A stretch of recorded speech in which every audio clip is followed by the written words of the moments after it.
cette vidéo, elle est vraiment nécessaire. Parce que boy, les chrétiens, ils disent clairement que l'Ancien Testament, le Tanakh, n'est plus valable. Parce que nous ne sommes plus dans l'Ancien Testament, mais nous sommes dans le Nouveau Testament, dans la Nouvelle Alliance. Hier, je regardais quelqu'un et il disait clairement qu'on n'avait plus besoin de pratiquer la dîme parce que nous ne sommes plus dans l'Ancien Testament, mais nous sommes dans le Nouveau Testament. Et quelqu'un lui a dit, non, tu as tort dans ce que tu dis. Et il lui a clairement dit, ok, trouve-moi un verset dans le Nouveau Testament qui dit que nous avons besoin de pratiquer la dîme. Voilà à quel point les chrétiens ne prennent pas en compte, ne considèrent pas l'Ancien Testament. Ils ne considèrent pas le Tanakh. Ils enseignent que le Nouveau Testament. Donc lorsque tu viens leur dire quelque chose qui est dans l'Ancien Testament, ils disent, oui, mais dans le Nouveau Testament, ce n'est pas écrit, donc ce n'est pas valable, donc ce que tu dis, ce n'est pas la vérité. Boy, tant que vous n'allez pas comprendre que les deux sont complémentaires, l'un ne va pas sans l'autre, tant que vous n'allez pas comprendre ça, vous allez rester aveugle et périr. Tant que vous ne comprenez pas le Tanakh, soyez sûr et certain que vous ne comprenez pas un mot du Nouveau Testament. Et croire l'inverse, c'est que votre niveau d'arrogance fait peur. Sincèrement, à un moment donné, quelqu'un doit vous dire ces choses-là. Parce que vous pouvez ne pas lire le Tanakh et comprendre malgré tout le Nouveau Testament. Boy, ça fait peur. Donc, on va voir à quel point l'Ancien Testament et le Nouveau Testament vont main dans la main, inséparables. Personne, je répète, personne ne peut venir séparer ces deux alliances. Et les chrétiens séparent, en tout cas essayent de séparer ces deux alliances. Parce qu'ils veulent s'inclure dedans. Ils savent très bien que s'ils gardent ces deux alliances serrées comme ça, là, inséparables, ils savent très bien que le salut est uniquement pour Israël. Et ils veulent s'inclure dedans. C'est pour ça qu'ils séparent les deux alliances. Ils veulent s'inclure dans une alliance où ils ne sont pas permis, où Yahuwah ne les autorise pas à entrer, mais ils veulent faire du forcing. À ce stade, c'est carrément du forcing. Forcez comme vous voulez. Forcez jusqu'à demain comme vous voulez. Le salut appartient uniquement à Israël. Et ne vous inquiétez pas, je vais le prouver. Je vais le prouver. Non seulement je vais le prouver, mais je vais vous mettre au défi. Je vais vous mettre au défi de me trouver ne serait-ce que 2 versets dans l'Ancien ou le Nouveau Testament qui me contredit, qui va me contredire. Je vais vous mettre au défi, les chrétiens. Je vais le prouver. Je ne parle pas dans le vent. La nouvelle alliance que le Père a renouvelée avec les enfants d'Israël est rendue plus parfaite. C'est tout. Il a juste renouvelé la première alliance qu'ils avaient rompue. C'est un renouvellement. C'est comme si maintenant, ton forfait, il expire et tu le renouvelles. Est-ce que c'est un forfait différent dans le fond? Certes, tu peux rajouter quelques options là, mais est-ce que le forfait, il est carrément différent? Non. Ben là, c'est la même chose. Deutéronome, chapitre 4, le verset 25 à 31. Quand tu auras engendré des fils et des petits-fils, quand vous aurez vieilli dans ce pays, alors, si vous vous corrompez en fabriquant une idole, une image de quoi que ce soit, si vous faites ce qui est mal aux yeux de Yahuwah, ton Elohim, au point de l'indigner, alors j'en prends aujourd'hui à témoin contre vous les cieux et la terre. Aussitôt, vous disparaîtrez totalement de la surface du pays dont vous allez prendre possession. en passant le Jourdain. Vous n'y prolongerez pas vos jours, car vous serez totalement détruits. Yahuwah vous dispersera parmi les peuples. Il ne restera de vous qu'un petit nombre parmi les nations où Yahuwah vous aura conduit. Là-bas, vous servirez des dieux. Ouvrage de mains humaines en bois et en pierre, qui ne voient pas, n'entendent pas, ne mangent pas, ne sentent pas. Alors, de là-bas, tu rechercheras Yahuwah ton Elohim, et tu le trouveras si tu le cherches de tout ton cœur et de toute ton âme. Quand tu seras dans la détresse, quand tout cela te sera arrivé, dans la suite des temps, tu reviendras alors jusqu'à Yahuwah ton Elohim, et tu écouteras sa voix. Car Yahuwah, ton Elohim, est un Elohim miséricordieux. Il ne t'abandonnera pas, il ne te détruira pas, il n'oubliera pas l'alliance jurée à tes pères. C'est Moshe qui parle. Il ne parle pas à n'importe qui, il parle à Israël. Uniquement Israël, personne d'autre. Quand Yahuwah, ton Elohim, donc on comprend déjà que Yahuwah, c'est le Elohim d'Israël. Dans la suite des temps, tu reviendras à ton Elohim, à Yahuwah, et tu écouteras sa voix. La punition n'est pas définitive, elle est temporaire.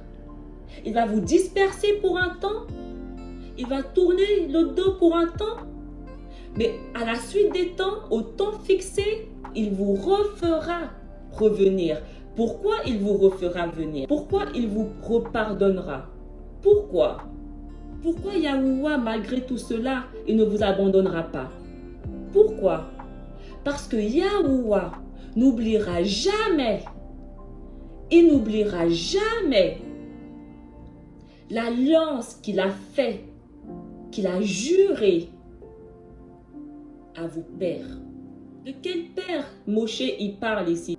Abraham, Isaac et Jacob, les pères d'Israël.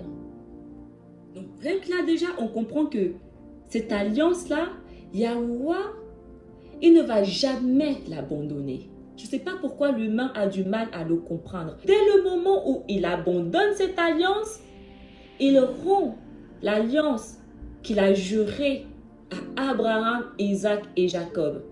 Et vous croyez vraiment que Yahuwah, un Elohim fidèle en toutes choses, va rompre une alliance qu'il a faite à ses fidèles serviteurs? Qui est ce Elohim que vous servez sincèrement? Un peu plus bas, le verset 37-38. Parce qu'il a aimé tes pères et qu'il a choisi leur descendance. En personne, il t'a fait sortir d'Égypte par sa grande force, pour chasser devant toi des nations plus grandes et plus puissantes, te faire entrer dans leur pays et te le donner en héritage, comme cela se réalise aujourd'hui. Il n'a pas choisi d'autres descendances, il a choisi la descendance de Jacob, qui est issue d'Isaac et qui est issue d'Abraham. Il a fait ce choix, il a choisi cette descendance et il va rester fidèle. Jusqu'à la fin, il sera fidèle. Parce que Yahuwah est fidèle en toutes choses. Il peut nous châtier, il peut nous punir, il peut nous corriger comme tout père si on lui est désobéissant. Mais il ne va jamais nous tourner le dos. Il ne va jamais nous abandonner. Il ne va jamais abandonner l'alliance qu'il a jurée à nos pères. Jamais. Si on lit Deutéronome 6, le verset 4 à 7. Écoute Israël, Yahuwah notre Elohim est l'unique.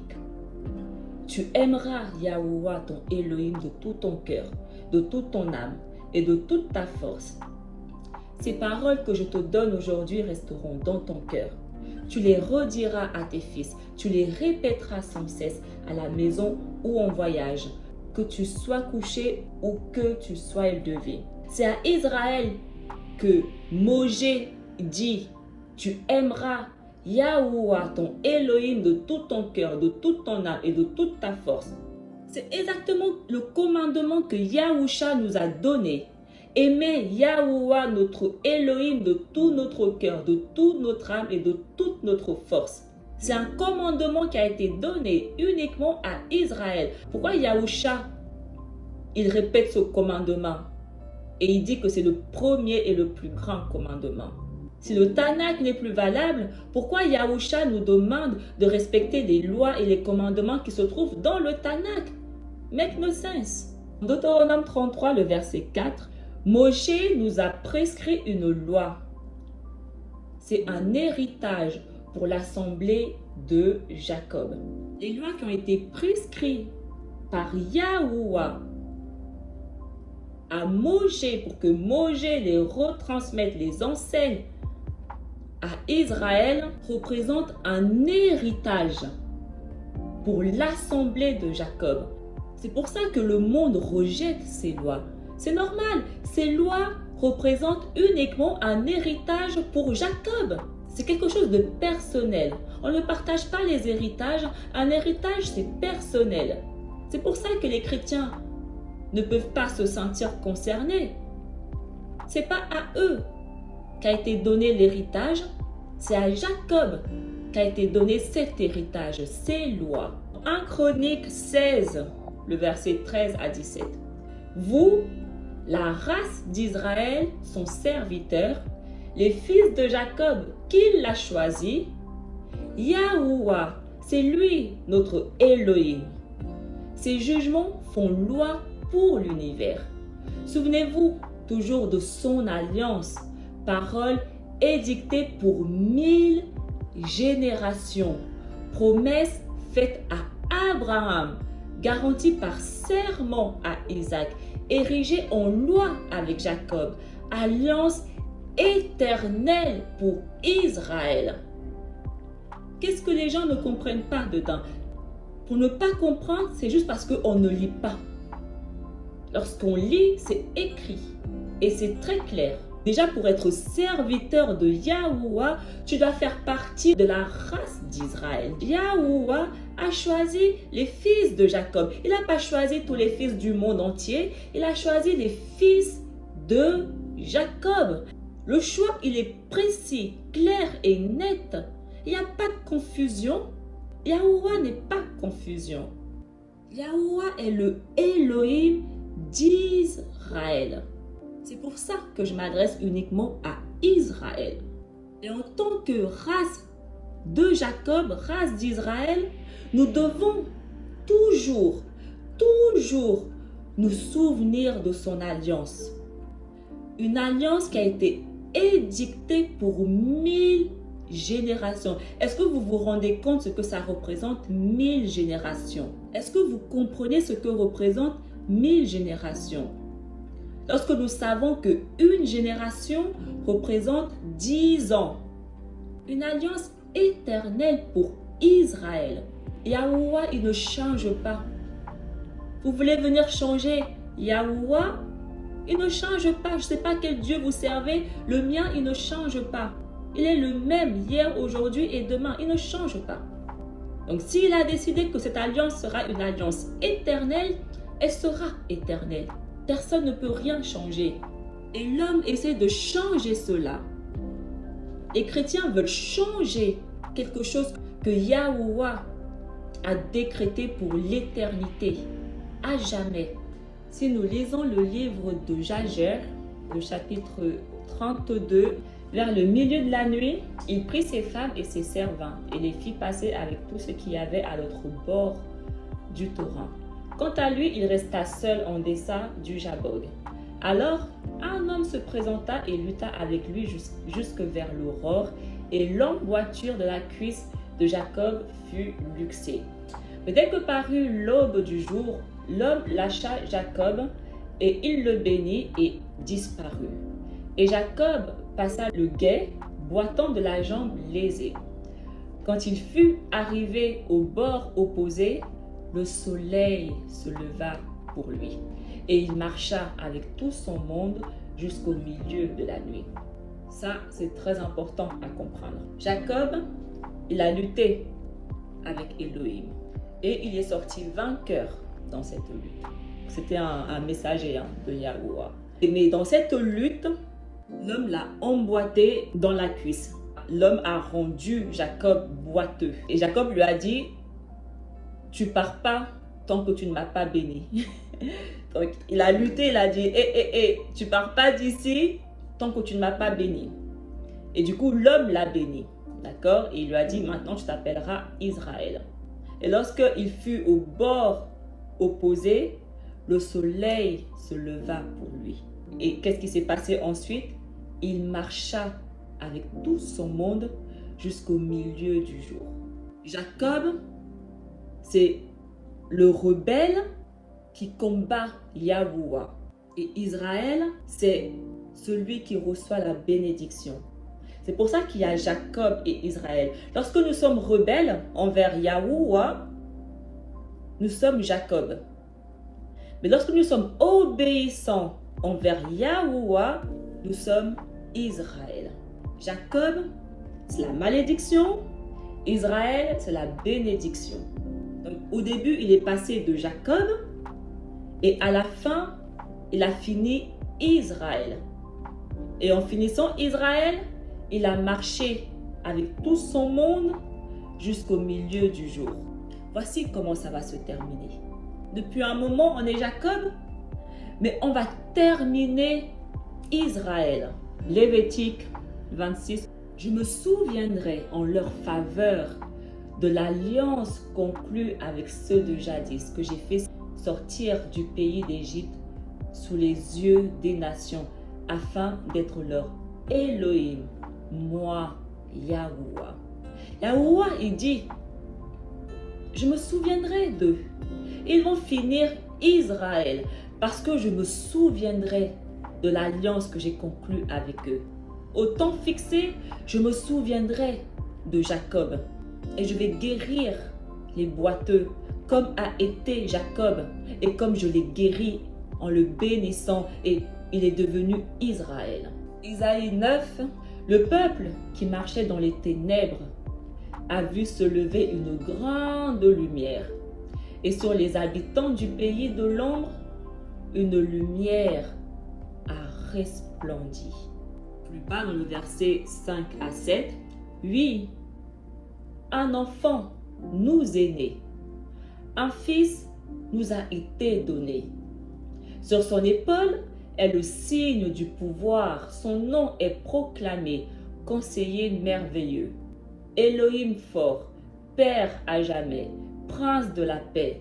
Et le pouvoir s'étendra et la paix sera sans fin pour le trône de David et pour son règne qu'il établira, qu'il affermira sur le droit et la justice dès maintenant et pour toujours. Il fera cela.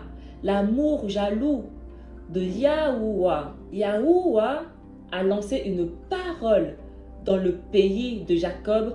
En Israël, elle est tombée. C'est ce que nous retrouvons dans le livre de Jean. Le peuple qui marchait dans les ténèbres a vu se lever une grande lumière qui a resplendi. Qui est ce peuple qui marchait dans les ténèbres, qui a vu la lumière apparaître? Qui est ce peuple? On ne dit pas les peuples, le peuple, un peuple. Israël. Ça parle d'Israël. Voici comment Yahuwah se souvient d'Israël. Jacob qui est dans les ténèbres, la parole est lancée chez eux. Et en Israël, elle est tombée. Elle a eu de l'effet sur Israël. Jacob est passé de Jacob à Israël. Grâce à cette parole qui a été lancée et qui a été reçue. Cette parole, c'est qui? L'enfant qui est né à Jacob. La paix sera sans fin pour le trône de David. Il est précis. Une paix sans fin pour le trône de David. Les gens ne réalisent pas à quel point Yahuwah, il aime Israël, son peuple qu'il a choisi. Ils ne réalisent pas. Ils ne réalisent pas. Chapitre 54 du livre d'Ésaïe, le verset 9 à 14. Je ferai comme au temps de Noé, quand j'ai juré que les eaux ne submergeraient plus la terre. De même, je jure de ne plus m'irriter contre toi et de ne plus te menacer. Même si les montagnes s'écartaient, si les collines s'ébranlaient, ma fidélité ne s'écarterait pas de toi. Mon alliance de paix ne serait pas ébranlée, dit Yahuwah, qui te montre sa tendresse. Yerushalayim, malheureuse, battue par la tempête inconsolée, voici que je vais sertir tes pierres et poser des fondations sur des saphirs. Je ferai des créneaux avec des rubis, tes portes en cristal de roche et toute ton enceinte avec des pierres précieuses. Tes fils seront tous disciples de Yahuwah et grande sera leur paix. Tu seras établi sur la justice, loin de toi l'oppression. Tu n'auras plus à craindre, loin de toi la terreur. Elle ne t'approchera plus. Yerushalayim, tes fils seront tous mes serviteurs. Je traiterai une alliance de paix avec tes fils et ils seront mes serviteurs. Et dans le verset 17, un peu plus bas, il s'adresse à la nation d'Israël. Toute arme forgée contre toi restera inefficace. Toute langue qui te citera au tribunal, tu la condamneras. Telle est la part des serviteurs de Yahuwah. Telle est la justice qui leur viendra de moi, oracle de Yahuwah. Les chrétiens, ils aiment trop utiliser cette phrase. Toute âme forgée contre moi ne peut rien contre moi. Vous ne comprenez pas ce qu'il dit là-dedans. Yerushalayim, tes fils, qui seront tous mes serviteurs, toute arme forgée contre eux restera inefficace. Toute langue qui les citera au tribunal sera condamnée. Ils sont mes serviteurs et voici leur part qui leur est due en tant que serviteurs de Yahuwah. Ils s'adressent à Israël, pas n'importe qui. Donc si tu n'es pas serviteur de Yahuwah, une arme forgée contre toi sera efficace. Dans le chapitre 55, toujours d'Isaïe, le verset 10 à 11, la pluie et la neige qui descendent des cieux n'y retournent pas sans avoir abreuvé la terre, sans l'avoir fécondée et l'avoir fait germer, donnant la semence au semeur et le pain à celui qui doit manger. Ainsi, ma parole qui sort de ma bouche ne reviendra pas sans résultat, sans avoir fait ce qui me plaît, sans avoir accompli sa mission. Yahuwah, il dit que la parole qui sort de sa bouche, tout ce qui sort de sa bouche ne reviendra pas à lui sans avoir été accompli. Tout ce qu'il a dit dans la Torah ne sera pas effacé, ne reviendra pas à lui sans avoir été accompli. Tout sera accompli parce qu'il l'a parlé, il l'a décrété et c'est sorti de sa bouche. Oracle de Yahuwah. On va voir dans le Nouveau Testament comment il a accompli tout ce qu'il a dit dans le Tanakh. On va le voir dans le Nouveau Testament. Matthieu 8, le verset 1 à 4. Lorsque Yahusha descendit de la montagne, des foules nombreuses le suivirent. Et voici qu'un lépreux s'approcha, se prosterna devant lui et dit: Adonne, si tu le veux, tu peux me purifier. Yahusha étendit la main, le toucha et lui dit: Je le veux, sois purifié. Et aussitôt il fut purifié de sa lèpre. Yahusha lui dit: Attention, ne dis rien à personne, mais va te montrer au prêtre et donne l'offrande que Moshe a prescrite. Ce sera pour les gens un témoignage. Yahusha, il a demandé à cet homme de rendre témoignage en accomplissant, en faisant ce qui est écrit dans le Tanakh. Donc on voit que Yahusha respectait le Tanakh.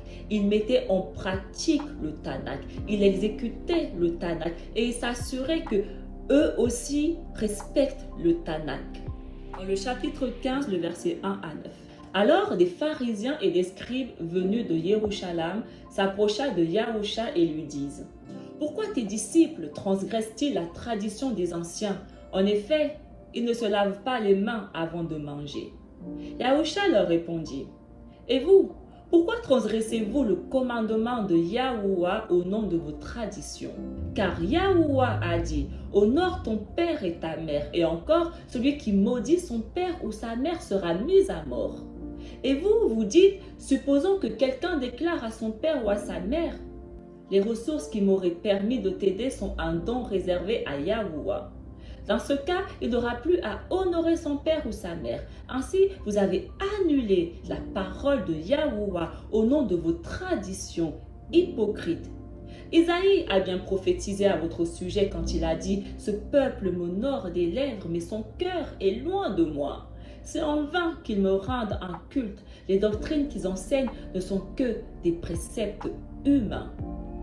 Yahusha, il leur dit: pourquoi vous annulez la parole de Yahuwah pour établir vos préceptes humains?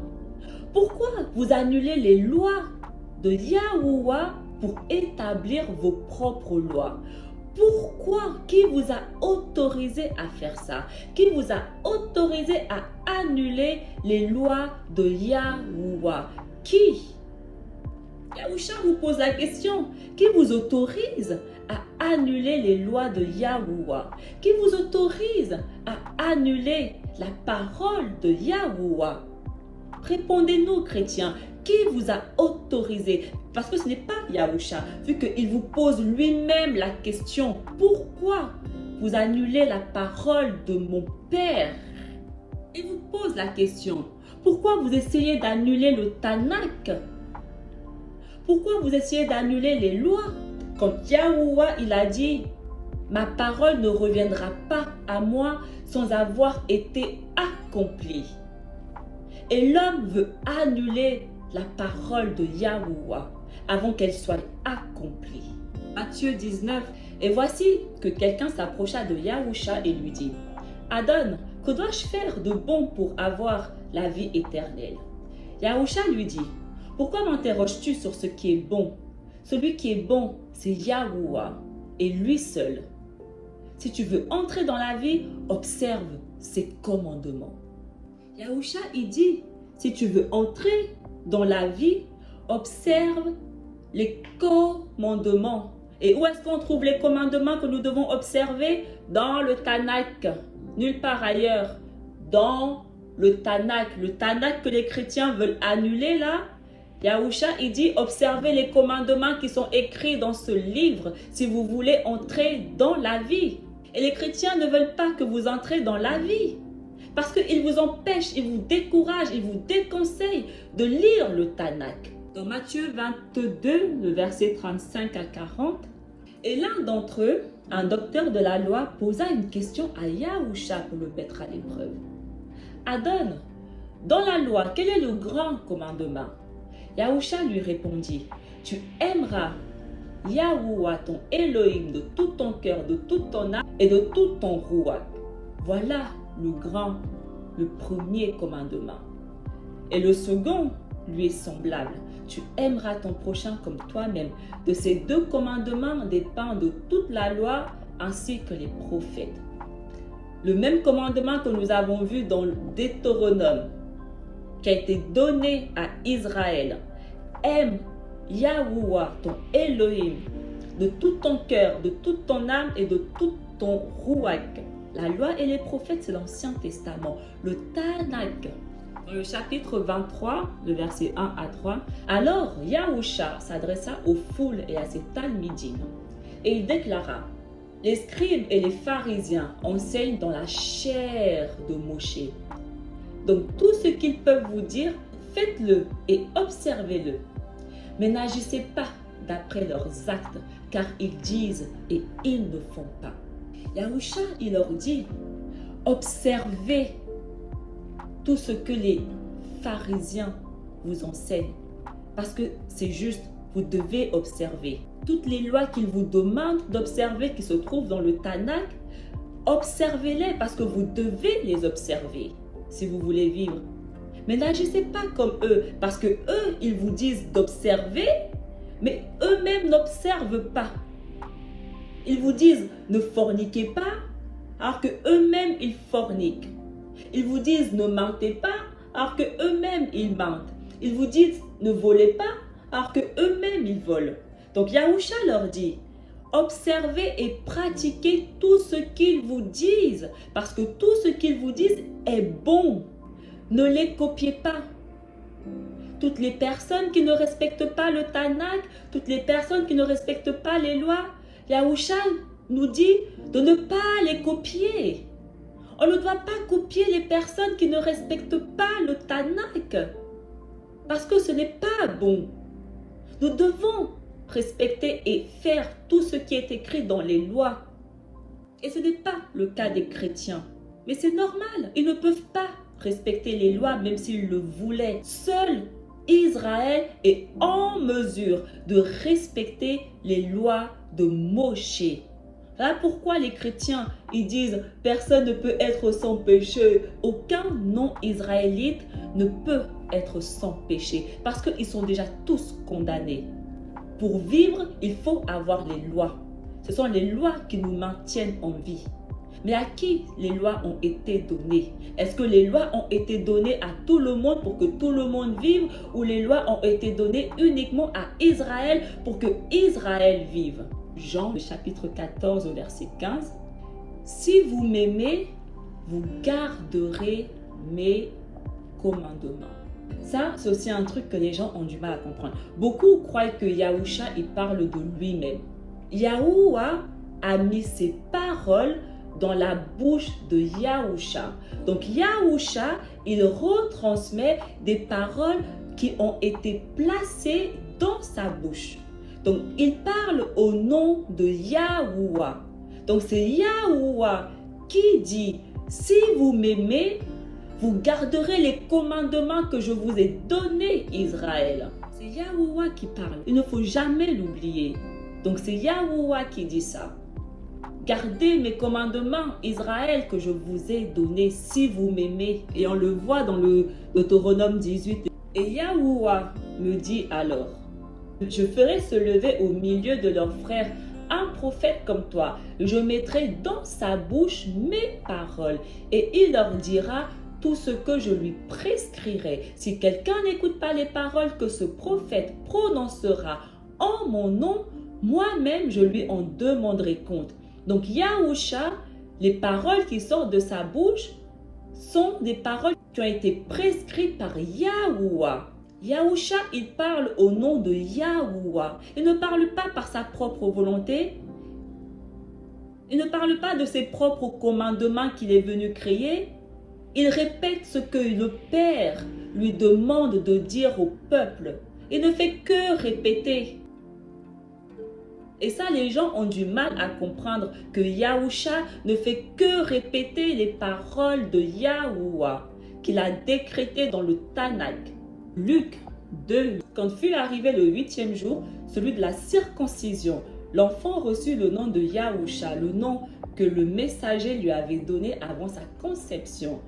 Quand fut accompli le temps prescrit par la loi de Moshe pour la purification, les parents de Yahusha l'amenèrent à Jérusalem pour le présenter à Yahuwah, selon ce qui est écrit dans la loi. Tout premier-né de sexe masculin sera consacré à Yahuwah. Il venait aussi offrir le sacrifice prescrit par la loi de Yahuwah, un couple de tourterelles ou de petites colombes. Ils ont respecté tout ce qui est écrit dans la Torah. Là, à quel point cette loi que vous négligez n'est pas à négliger. Et toutes les personnes qui marchent comme Yahusha, qui sont à son image, seront sauvés. Et si nous lisons le chapitre 4, on lui remit le livre du prophète Isaïe. Il ouvrit le livre et trouva le passage où il est écrit: le roi de Yahuwah est sur moi, parce que Yahuwah m'a consacré par l'onction. Il m'a envoyé porter la bonne nouvelle aux pauvres, annoncer aux captifs leur libération et aux aveugles qu'ils retrouveront la vue, remettre en liberté les opprimés, annoncer une année favorable accordée par Yahuwah. Yahusha referma le livre, le rendit aux servants et s'assit. Tous dans la maison de l'assemblée avaient les yeux fixés sur lui. Alors il se mit à leur dire: aujourd'hui s'accomplit ce passage de l'écriture que vous venez d'entendre. Yahusha, il dit, tout ce qui est prophétisé dans le Tanakh là, s'accomplit aujourd'hui.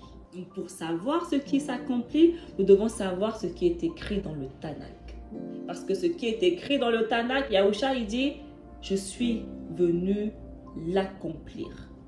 Dans le chapitre 24, toujours du livre de Luc, le verset 25 à 27, il leur dit alors: croyez son intelligence, comme votre cœur est lent à croire tout ce que les prophètes ont dit.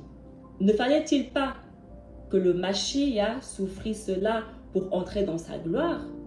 Et partant de Moïse et de tous les prophètes, il leur interpréta dans toute l'écriture ce qui le concernait. Il dit: je ne viens pas de nulle part. Je viens parce que j'ai été décrété, annoncé, prophétisé dans le Tanakh. Et nous devons savoir qu'est-ce qui a été prophétisé dans le Tanakh.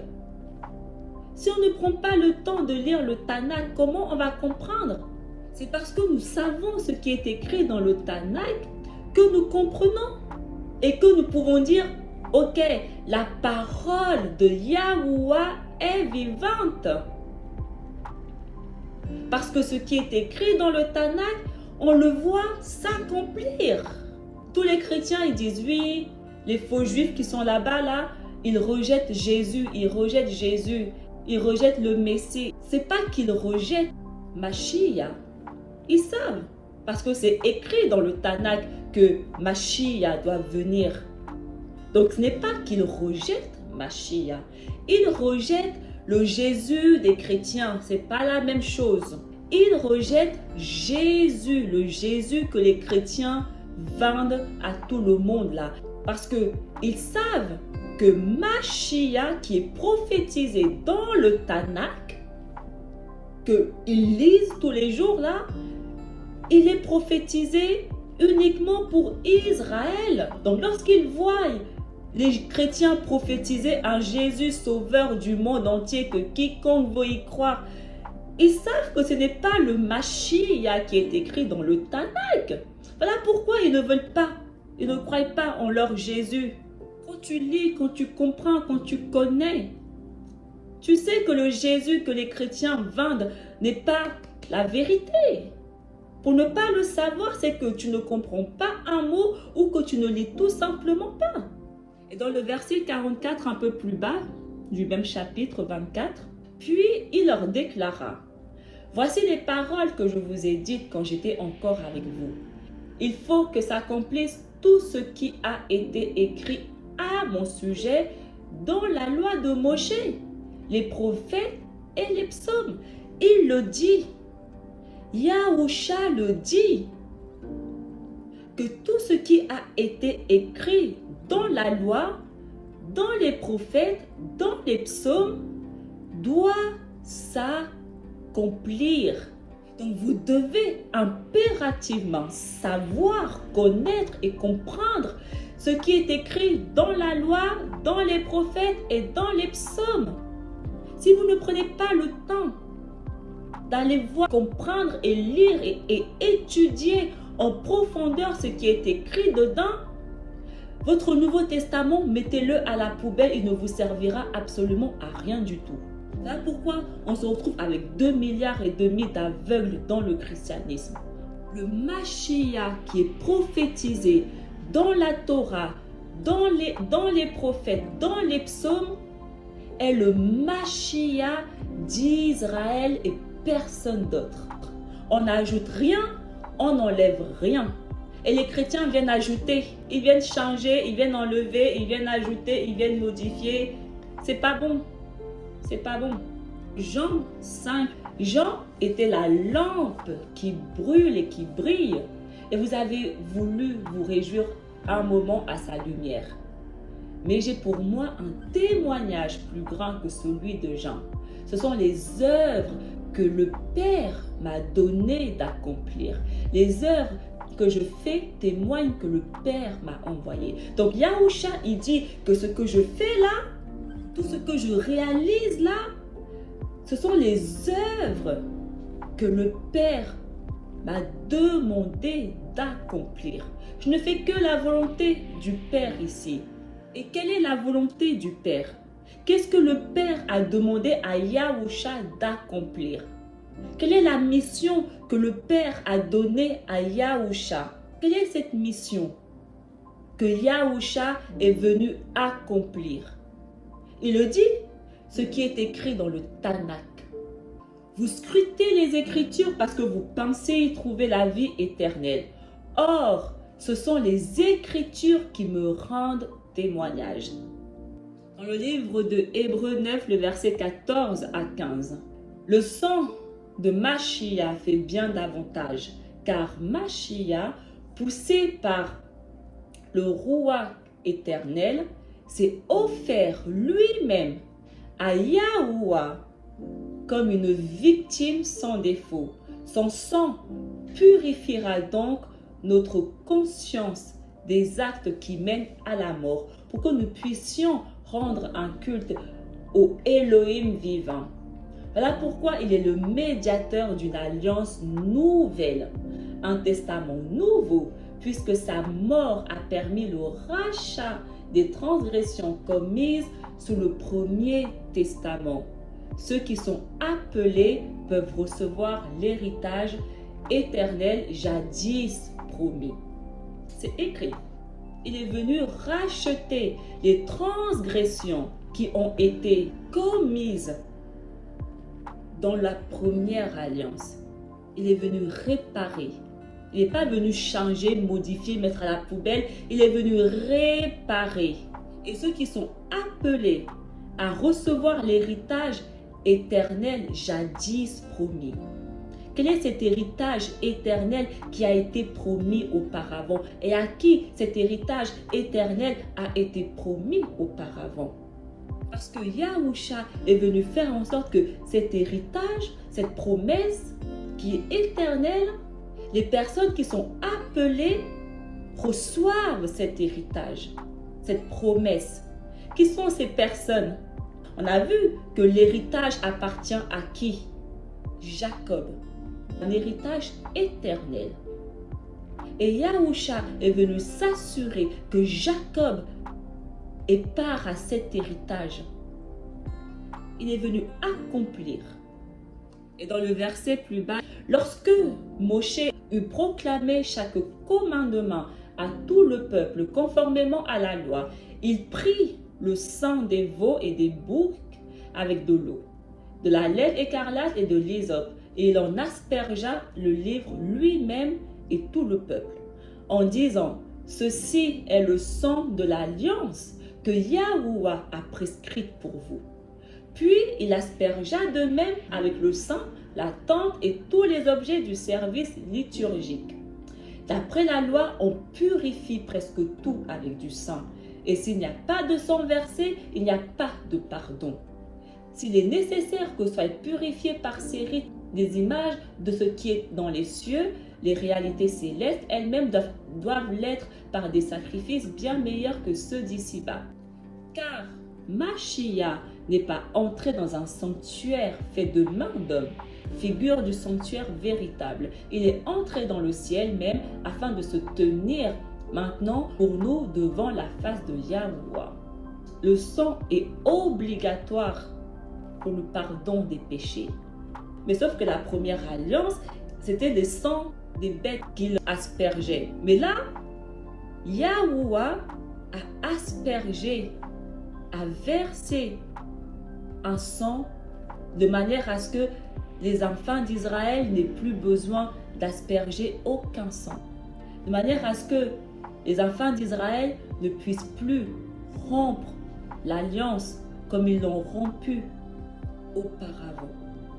Le verset plus bas, 27-28. Et comme le sort des hommes est de mourir une seule fois et puis d'être jugé, ainsi le Mashiach s'est-il offert une seule fois pour enlever les péchés de la multitude. Il apparaîtra une seconde fois, non plus à cause du péché, mais pour le salut de ceux qui l'attendent. Nous péchons parce que nous avons transgressé des lois. On avait des lois, on les a transgressées, on est devenus des pécheurs. Et seul Israël avait des lois qu'ils ont transgressées et Yahuwah les a pardonnés. Il a fait un sacrifice ultime, final. Chapitre 10 du livre de Hébreux. Il est impossible en effet que du sang de taureau et de bouc enlève les péchés. Aussi, en entrant dans le monde, le Mashiach dit: tu n'as voulu ni sacrifice, ni offrande, mais tu m'as formé un corps. Tu n'as pas agréé les holocaustes, ni les sacrifices pour le péché. Alors j'ai dit: me voici, je suis venu, mon Elohim, pour faire ta volonté, ainsi qu'il est écrit de moi dans le livre. Yahusha, il dit: Abba, je suis venu pour faire ta volonté, cette volonté qui est écrite dans ta parole. Je suis venu l'exécuter, l'accomplir. Matthieu 24, le verset 4 à 5. Yahusha leur répondit: prenez garde que personne ne vous égare, car beaucoup viendront sous mon nom et diront: c'est moi le Mashiach. Alors ils égareront bien des gens. Yahusha, il nous met en garde contre le christianisme. Il met ses serviteurs en garde. Il met son peuple en garde. Prenez garde qu'on ne vienne pas vous égarer. Il nous met en garde que beaucoup viendront en son nom et ils vont nous égarer. C'est exactement ce que nous voyons, le christianisme qui vient en son nom égarer son peuple. 2 Timothée 4. Un temps viendra où les gens ne supporteront plus l'enseignement de la parole. Parce que saine doctrine, ce n'est pas dans le texte original. Donc là, il parle vraiment de la parole. Parce qu'ils enseignent la parole. Ils parlent de la parole, de la Torah. Donc il dit qu'il viendra un temps où les gens ne supporteront plus l'enseignement de la parole de Yahuwah. Mais au gré de leurs caprices, ils iront se chercher une foule de maîtres pour calmer leur démangeaison d'entendre du nouveau. Ils refuseront d'entendre la vérité pour se tourner vers des récits mythologiques. Saül aussi nous met en garde. Il arrivera un temps où les gens ne voudront plus entendre la vérité. Ils ne voudront plus entendre la Torah. Ils ne voudront plus entendre la parole de Yahuwah. Ils ne voudront plus. Ils voudront quelque chose de nouveau, entendre quelque chose de nouveau, de différent. Quel est ce quelque chose de nouveau, de différent de la Torah? Le christianisme. Ils nous mettent tous en garde contre le christianisme qui viendra changer la vérité. Yahusha, il a dit que le chemin est tellement étroit qu'on y passe un par un. On y passe un par un. 2,5 milliards de chrétiens, ce n'est pas étroit. Ce n'est pas étroit. La raison pour laquelle ils sont aussi nombreux, c'est parce qu'ils sont tous sur le même chemin où il y a de l'espace pour eux tous. La perdition. De Esdra, tu as dit: écoute-moi, Israël, écoute mes paroles, semence de Jacob, car voici, je sème en toi ma loi, et elle portera du fruit en toi, et tu seras glorifié en elle pour toujours. Mais nos pères qui ont reçu la loi ne l'ont pas gardée et n'ont pas observé les lois. Le fruit de la loi n'a pas péri, car il ne le pouvait pas, puisqu'il était à vous. Mais ceux qui l'ont reçu ont péri, parce qu'ils n'ont pas gardé ce qui avait été semé en eux. Voici, c'est une coutume que lorsque la terre a reçu une semence, ou la mer un navire, ou tout vaisseau de la nourriture ou de la boisson, et qu'il arrive que ce qui a été semé ou ce qui a été lancé, ou les choses qui ont été reçues arrivent à leur terme. Celles-ci arrivent à leur terme, mais les réceptacles restent. Pourtant, chez nous, cela ne se passe pas ainsi. En effet, nous qui avons reçu la loi, nous périrons par le péché, ainsi que notre cœur qui l'a reçu. Néanmoins, la loi ne périt pas, mais elle demeure dans son honneur. La loi ne peut pas périr. Dès le moment où elle est là pour toujours. On ne peut pas l'enlever. Et c'est pour ça que Yahusha, il dit que tant que ce ciel et cette terre existent, la loi ne peut pas périr. Les gens ont du mal à comprendre ça. Pour que cette loi périsse, pour que cette loi arrête d'exister, ce monde doit arrêter d'exister. Donc, tant que nous sommes dans ce monde, tant que ce monde existe, cette loi n'ira absolument nulle part. Vous pouvez essayer de faire tout ce que vous voulez. Cette loi ne peut aller nulle part. Cette première alliance est une alliance éternelle. Donc venir dire que ces deux alliances opposées, on n'est plus sur l'Ancien Testament, mais nous sommes sur un Nouveau Testament, de nouvelles lois, de nouveaux ceci. Et arrêtez vos mensonges. Arrêtez. À un moment donné, on doit apprendre à arrêter de mentir.